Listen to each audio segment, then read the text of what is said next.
Hey everybody, it's Jenny from GrowthMode Marketing. You're listening to Demand Gen Fix, the podcast where our team of growth moders and our guests discuss the ins and outs of demand generation and why we believe it's the key to long-term sustainable growth, especially in the HR tech industry. Welcome to the Demand Gen Fix podcast by GrowthMode Marketing. In our last podcast, we covered the 3 pillars to building a demand generation engine: strategy, content, and distribution. Now, in our next 3 podcasts, we'll do a deeper dive into each step, beginning today with strategy. Deanna and Eric and I will talk more about the strategy that is involved in building your demand gen engine. Here at Growth Mode, we know that to build an effective demand generation engine, strategy is the starting point. This is the compass that provides direction to ensure your marketing is impactful and drives growth for your organization. So let's jump right into strategy. Yeah. All right. So step 1 of building a demand generation engine, like you said, Jenny, is really about strategy. And it's about defining a strategy to get your team hyper-focused. So that means we're looking at an ideal customer profile. We're looking at a unique point of view framework. And then, of course, the content marketing and demand generation plan. And I really think when companies skip this, that they're doing an injustice and ultimately not going to have as impactful of a demand generation program. And it seems kind of obvious, right? But I have talked to prospects and clients who have been like, yeah. I don't want to pay for strategy. Let's just focus on getting immediately to the results. I get that. But if you skip the really important steps, you're going to not get the results that you're looking for, because this is really like how to get hyper focused. And if there's anything you take from today's conversation away, I hope it's that we need a strategy because it's going to define the direction. It's basically the compass for our demand generation engine. So aside from skipping strategy altogether, there are other common mistakes that people make while they're building out their strategy as well. Another one I think that we've heard before too is, we kind of have a strategy, or we have a direction, we have that ideal customer profile, or we know what our unique point of view is, or we know, what our stance, our messaging is in the market. Another thing that is a common mistake, I think, when people are talking strategy or demand gen strategy is really not giving enough thought into each of these elements and making sure that, it needs to be a very well-rounded strategy, which takes a lot of focus in each of these areas. And I think that's something that we see as a common mistake as well. In addition to building a strategy and feeling like, okay, we've gotten everybody's buy-in within the organization and everybody's on the same page, this is our strategy. And then we start executing on random acts of marketing and nobody refers back to that strategy. I think that's also very common, is that yes, we built a strategy because leadership told us to build that strategy for 2023 and present it. But then we don't, everybody agreed and bought into that, and that was our direction. And then we set that aside and we get busy and start to do other things, and people forget that we had a strategy and that we had that foundation in place. We need a sales sheet. We need this. We need that. Well, why do you need that? Does that tie back to what we've been talking about in the strategy, or doesn't it? Or is it just you're doing it because it's something you've always done? Absolutely. And it's so common, so common for companies to do that strategy, whether they pay someone like Growth Mode Marketing to do it or they do it internally. Like, a lot of time and resource goes into that and thought, and there's a reason you did it, but then it kind of gets put aside, it collects dust, and you get to the end of the year and you're looking back and you're like, all right, let's pull out that strategy and see what we got done. And it's like, oh crap, we got 30% of the things on the strategy started. All of those random acts of marketing, to your point, Erica, that's what they are. They add up to an unimpactful marketing program, which isn't what any of us want to see, whether you're on the corporate side or the agency side. Like, you're making these investments in, your time and your resources to build this out for a reason. So it's really important that this is a priority as you're building out your demand generation engine or any other marketing strategy that you're chasing after. And just not setting it aside and forgetting it. Somebody should be held accountable for referring back to and keeping, I think, the team on track to meet that. So now that we know that strategy is very important, it should not be skipped and it should not be ignored, let's talk about how to get started. So at Growth Mode Marketing, we talk about the first thing to do is to define your ideal customer profile. And we actually have a full episode all about identifying your ideal customer profile that you can listen to. You can find it on our website. It's a very important topic. So we're going to touch on it here because it's the first step to creating your demand generation strategy. Like Jenny said, that's really the first piece. You really need to focus on every other piece of that demand gen strategy or plan is going to be built around this first piece. Without this, it becomes difficult to really A, focus in your message within your content, and B, understand really who you're targeting and how to get in front of those people. Your ideal customer profile is really a description of your best fit customer rather than thinking about a buyer persona where it's focused on the person within that company who is going to be a decision maker. Ideal customer profile is really focusing on the best fit companies or accounts or companies that fit into that profile. Yeah, and I think it's important to kind of call out in a really cluttered market where there's a lot of competitors, like the HR technology space, for example. This is helping you narrow down your focus so that you can increase your traction, because I think it's natural for marketers and organizations in general to be like, our product works for everybody, and if you're like an HR tech vendor or, even any of the other B2B technologies out there, a lot of times that technology technically could be valuable to and used by every company out there. So your total addressable market is really big. But when it's very competitive and you're getting lost in the crowd, you're not standing out to people, you've got to find a way to resonate with a subset of those individuals by being more specific. Because I think when you go in and you try to be everything to everyone, it doesn't work if it's really competitive out there, if the market's really cluttered, if there are so many companies, it's like your message starts to get diluted. So with that ideal customer profile, what you're really doing is setting the stage for your demand generation engine by narrowing down and hyper focusing on a specific set of companies.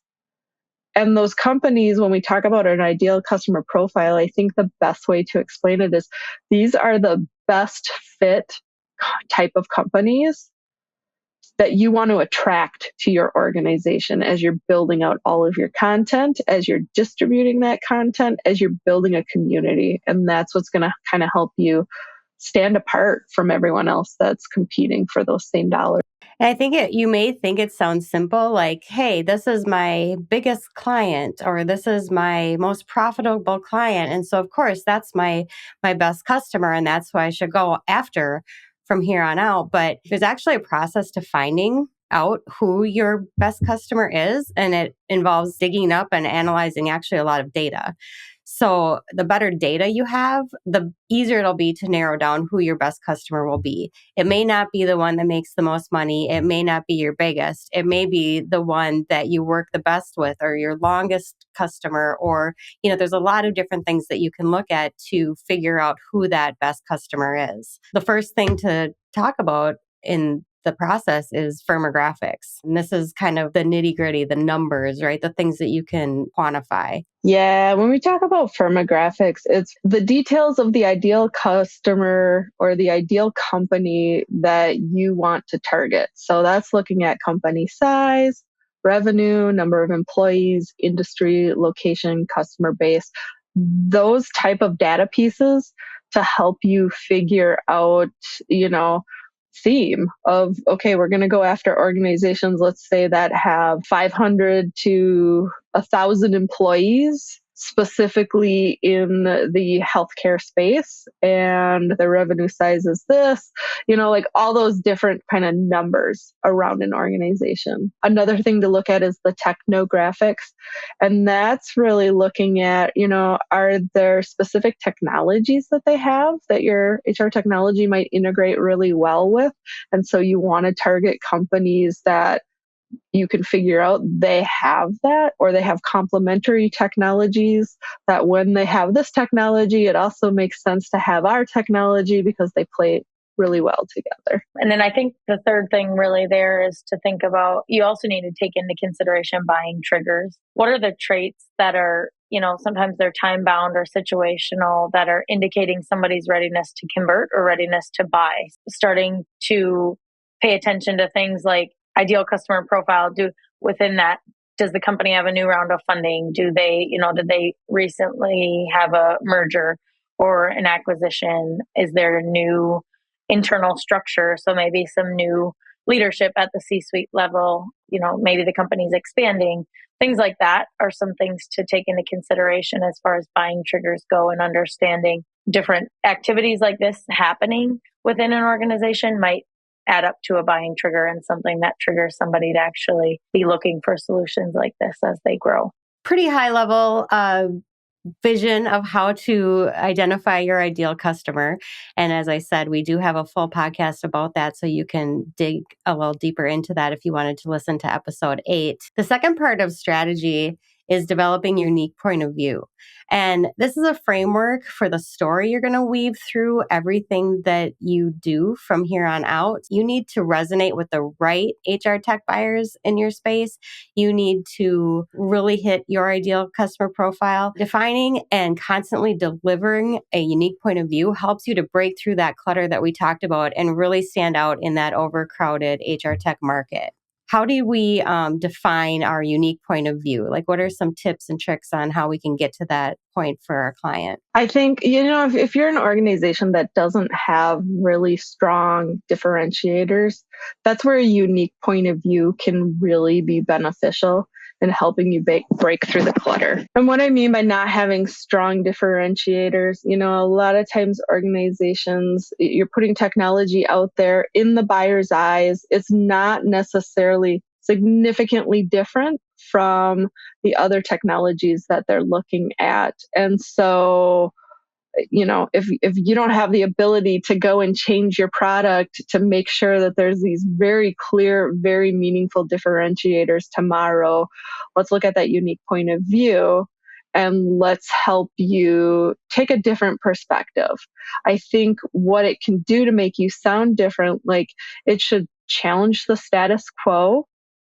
It's about how your company views a really important issue to your ideal customer profile within the market. It's okay to be controversial, because if you're controversial, in the statements that you make, some people may not agree with you, but some of them are. And the ones that agree with you, it's going to build trust with them, and they're going to start to follow your story because they like what you're saying. They agree with what you're saying, and I think a really good, unique point of view really gets people thinking, whether they're, agreeing with you or disagreeing with you. Like, if they're thinking about what you're saying, they're thinking about your brand. It's kind of like the old adage, no press is bad press. Like, you're more memorable that way. How do you start to define this unique point of view? So if someone isn't familiar, or they determine that their differentiators really aren't there, and they have the same differentiators as others in the market, how would you start to define that unique point of view? I always think of it as, if you went to an industry conference and at the end of the day, after the trade show is closed, you're sitting at the bar and people at other companies that maybe you compete against or are just in the industry, like, what could you debate about all night?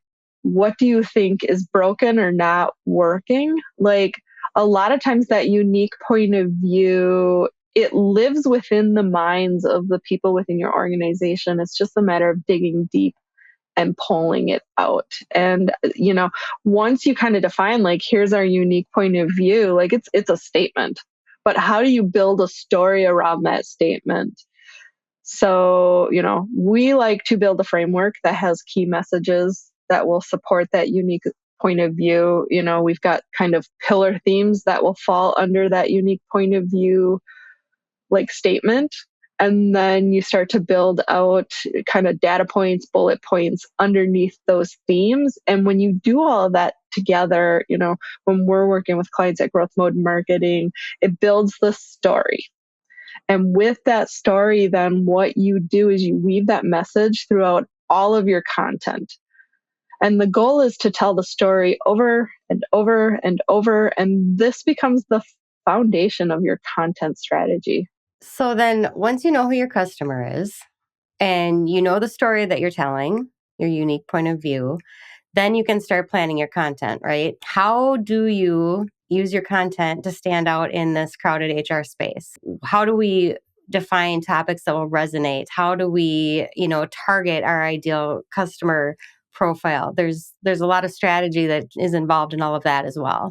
Yeah. So the third piece of that strategy, really, after you've defined that ideal customer profile and you've identified what your unique point of view is and started to really focus your messaging around that particular stance, the next thing is really going to be to build a content and demand generation plan or process. So first thing would be building out your content plan. The content plan really needs to be sort of the foundation. And this is really developing a plan on how will you actually tell the story? How are you going to build that stance, that unique point of view in the market?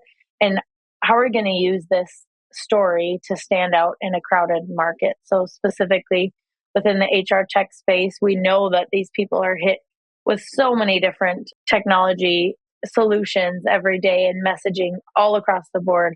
This content plan really needs to be a plan based around how you're going to tell that story and really stand out in that crowded market. The first piece would really be defining key topics that are going to resonate. Topics that are going to resonate specifically, again, going back to the ideal customer profile, things that are really going to resonate with that group of target accounts or prospects. What are those different topics that are going to resonate most with them based on pain points they have? And then also, Deanna mentioned this, but continuing to really just weave that unique point of view and that message throughout, using that as a framework so that that's the framework for everything, every piece of content you're creating going forward. That's really important as well, to continue to look back at that ideal customer profile and make sure you're focused.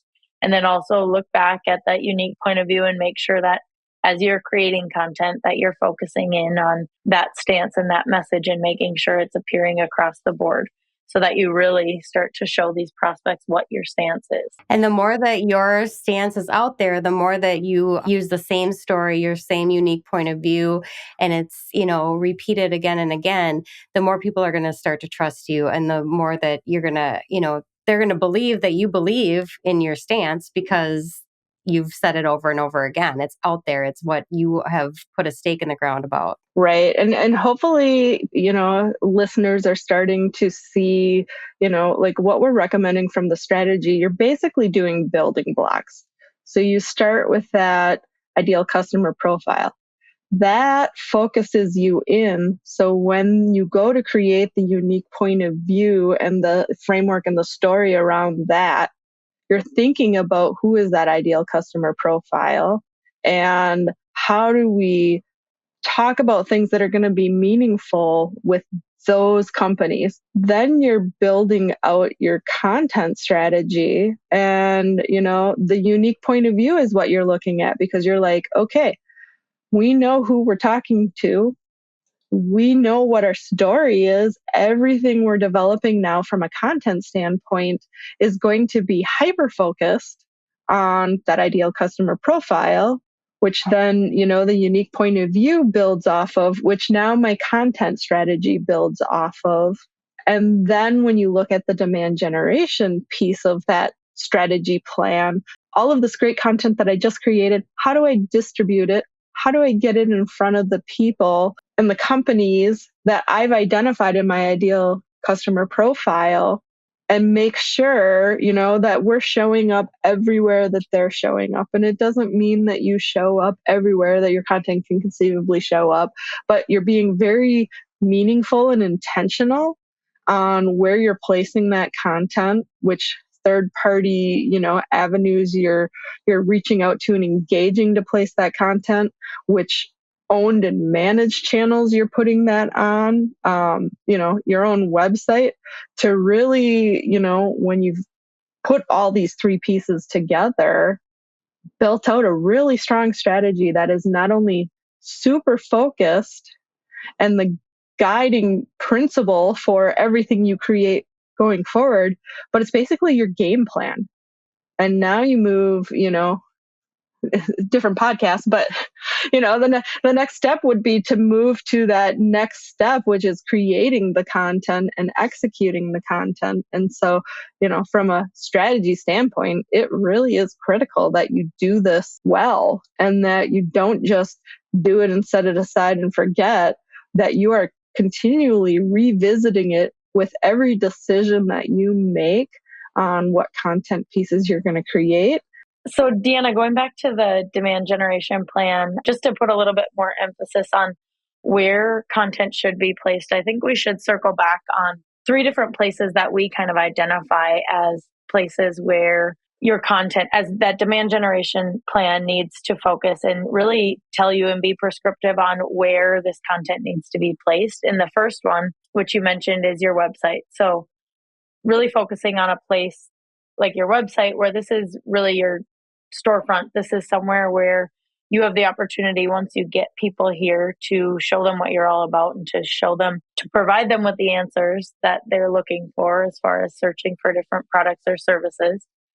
And it's an opportunity for you to put this content somewhere where, once someone gets here, you're hoping that they're going to dive deeper into these topics and deeper into this content. So you really want to feed them a loop of content there where they can continue to do that research and search and consume valuable content. Again, all supporting that ideal customer profile and focused on that audience. And then not only that, but focused on that unique point of view and that message throughout. And then the second one is managed channels, which really channels that you have access to, that you have control over, and you can put your content out there at any cadence you choose, anytime, at any capacity. And those are things like social media, a podcast, blog content, webinars, digital advertising, things like that your organization manages. And that may seem like it's a lot of content to put out there. You may feel like you're overwhelmed by thinking about how many different places you need to be, putting out different pieces of content. But if you think about it, you may have like a huge report, or a ebook or something like that. And you could actually take that big piece of content and snippet it up into smaller pieces. So you can take a quote out, you can take a little bit of that content and put it out into social media, put it out into ads, put it into articles, so you don't have to feel like you need to recreate the wheel every single time you need to put out a new piece of content. You can slice and dice the stuff that you have and utilize that for all of these different pieces. Yeah, that's a really good point. I mean, in a nutshell, when you look at the content marketing and demand gen plan, it's, what are the themes of content we're going to create, and how do we create those? So not just we're going to create one type of content. To your point, you're creating cornerstone content and cobblestones from it. People consume things in different ways. So having that content available in different ways is really beneficial. And then, it's about what are the tactics that will be used to deliver that content. So once you create it, it's only as good as the, reach that you get with it. So if you have a really good content piece and no one ever sees it, it's not going to serve you well. But if you can get it out there, whether it's email, ABM, direct mail, content syndication, content trades, I mean, the list goes on and on. Like all of that is part of that kind of content and demand gen strategy that you're building out. It's your blueprint for this is what we're going to do, and this is how we're going to get it in front of people. And then I would just add to what you were talking about, Erica, the kind of outer ring after you look at putting content out there on your website and on managed channels is that third party channel. How do you tap into other relevant audiences after you've built out your own audience? Some would argue you might even want to start with the third party channels and get your message out before they find you. And, in the HR tech space, that would be looking at how do we get mentions and content placement and, tap into the audiences of organizations like HR.com, Talent Culture, Shurum, G2, that list goes on and on as well. Very good point. To your point, Jenny, I've never heard someone upset about the number of ways that we choose to sweat the content and the ways that we take and slice and dice one piece and take all that effort that was put into that cornerstone piece. We've never had someone come back upset about the fact that we just got all this mileage out of that piece of content we put all that work into, and we are using that same piece of content in so many different ways that it's going to last us months of, being able to sprinkle that into different social posts and podcast episodes or videos, things like that. So in this episode, we've talked about the 3 steps in building out your demand generation strategy. 1, ideal customer profile. 2, unique point of view. And 3, content marketing and demand generation plan. As we said before, don't skip it. This is a big, important part of building out your whole strategy is the strategy. So defining that up front will set the stage for your demand generation programs to drive maximum result. We will also be covering content and distribution into subsequent podcasts, so stay tuned for that. And thanks for listening. Thanks for joining us on the Demand Gen Fix, a podcast for HR tech marketers, brought to you by GrowthMode Marketing. We sure hope you enjoyed it. Don't forget to subscribe for more perspectives on demand generation and B2B marketing strategies. Plus, give us a like. Tell your friends. We'll see you next time.